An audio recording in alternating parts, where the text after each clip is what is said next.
If I'm only being recruited to a sorority because my family came from money or I'm rich, I don't want to be in that. $18 million.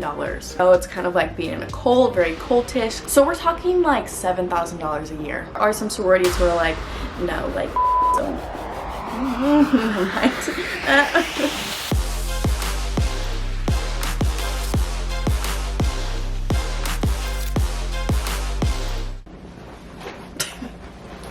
We're jingly today. Oh, that's embarrassing.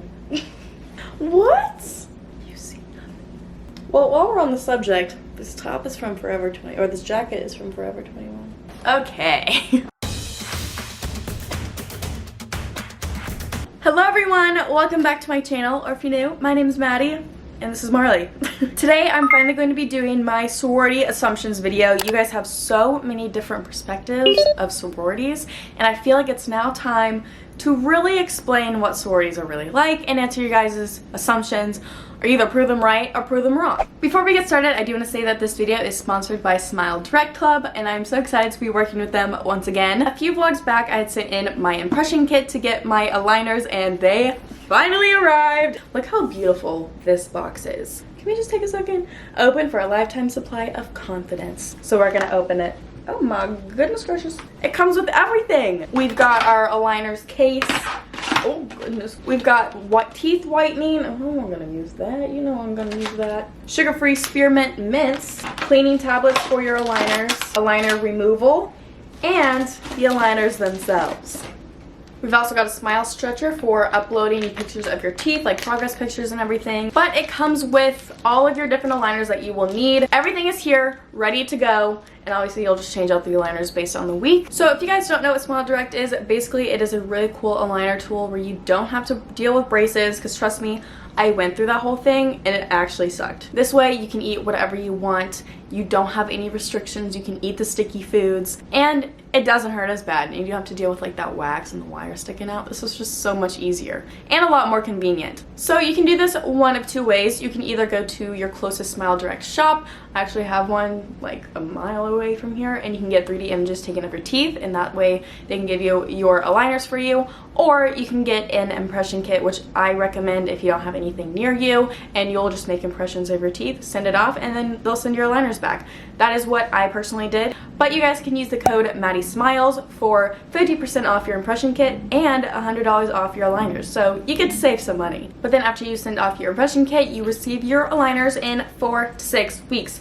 We got them, baby. And you get a little case to keep them in, so whatever you're eating, you can just take them out, put them in your case, and you're good to go. And it's so cute! And you will have a straighter smile within 6 to 8 weeks. But again, the code is Maddie Smiles for 50% off your impression kit and $100 off your aligners. And the website will be linked down below for your convenience. So anyway, without further ado, let's go ahead and get started with the sorority assumption. So if you guys don't know, I went to the University of Alabama. I graduated last year. We are officially what the frick? We are officially coming up on 1 year of post-grad, which is actually insane. But I was a Pi there for all 4 years, so I have my fair share of experience in being in a sorority. I'm gonna give you guys my full honest opinion and answer you guys in my own experience. Obviously all sororities are different based on school, what kind of sorority you're in, and everything like that, but I will be answering based off my own experience. So let's go ahead and get started. All of these assumptions are from Instagram, so a lot of you guys who are replying to these obviously follow me on Instagram, so if you're not following me, go ahead and follow me. We have a fun time over there. So yeah, we've got lots of assumptions over here. So assumption number 1, I heard that you can get in trouble for ridiculous rules like a wrong outfit, social media post, etc. So this is partly true. You can get in trouble for these kinds of rules, more specifically whenever it comes to the wrong outfits. In your first year of being in a sorority, you have to go through initiation. Up until initiation, like the week before, you have to wear certain things during the week. At least that's what my sorority had to do. And if you didn't wear it, you would get in trouble, whether that was you were fined or you're unable to go to the next date party or something like that. When it comes to social media posts, obviously some freshmen and sophomores weren't allowed to post at certain bars, which makes sense because you have to be at least 21 to get into the bar. So if you're at that bar, clearly you have a fake ID, and so it just looks bad on the sorority. I know there were some sororities that had like junior senior bars only, whereas like you can only go there if you're a junior senior. because you're 21. You also weren't allowed to post pictures with alcohol if you were under the age of 21. This is all kind of more like legal reasons. And also if you were to post, I don't know, like a scandalous picture of you in like a bikini or something, those were kind of frowned upon. Basically the rule was, if your grandma saw it and did not approve of it, you probably shouldn't post it. Like we had a Bama Grandma Instagram account, and you had to have them follow you. You didn't have to follow them back, but you had to accept like the follow request if you were private. And if they were to comment like a period or something on your post, you have to delete it. And most of the time there was no getting out of it either. So yeah, there were some certain rules like that. Super fun. Your GPA has to be a 3.0 to get recruited. So this is partly true. In order to rush, you do have to have a certain GPA going into it from high school. Depending on the sorority, there's a different GPA requirement. So for us, I think during our time it was like a 3.0. Sometimes it went up to like a 3.1.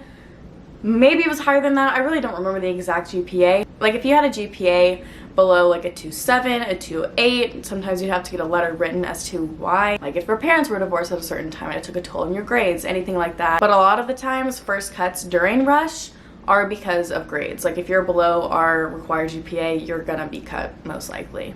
There are some exceptions, but there's not too many of them. Ooh, this is a good one. You only get on exec if you are popular. This is so not true. Well, according to Pi-Fi, I really don't think that's true. People who want to be involved, who want to be on exec, they will do everything they can to be on it. Yes, it probably does look better on your resume if you are on the exec board or whatever, but it's not just the popular girls. But I also don't think there are popular people in the sorority. It's mainly just based on like if you're involved or not. Like I was not involved. I could have been more involved. I just honestly had no interest in it. That could be bad, but I really just didn't. I was asked to be like a social media person. I don't even know what the title of it was, but I was asked to be on the exec board, which is shocking to me considering I never went to any of like the date parties or anything. Turned that down fairly quickly because I did not want to be a part of that. One that I got a lot is that you have to be really rich, or you have to be rich and bitchy, stuck up, and like come from a family of money. And I personally do not think that is true at all. I will be honest, I know there are some sororities at Alabama that favor more rich families.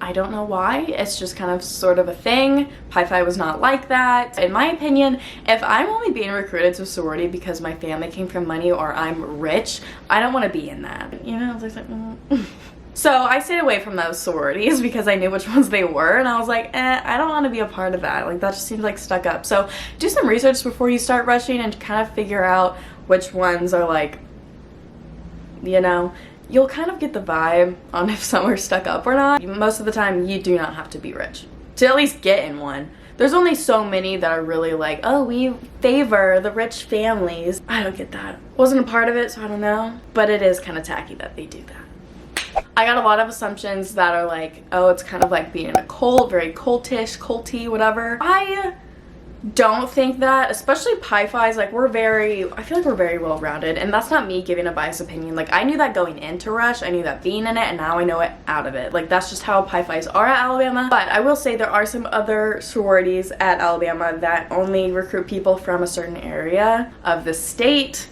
Like people from Mountain Brook, which Mountain Brook is like the fancier part of Alabama, like over in Birmingham where like you kind of have money. Or there's some sororities where they only recruit people who live in Alabama. And it's not like one of those things where it's like, if you don't live in Alabama, you're cut, but it's like 70 to 80% of the people in that sorority live or are from Alabama. So maybe in that way it can be kind of culty, but it's not really like, oh, well, if you're not a Pi-Phi, then like we don't like you. But again, Pi-Phis are very welcoming. I feel like I had more friends outside of Pi-Phi than I did in Pi-Phi. Again, that's because I just wasn't involved. But we're very well-rounded and we like to be friends with everyone, where I know there are some sororities who are like, no, like Katie's own. Never mind.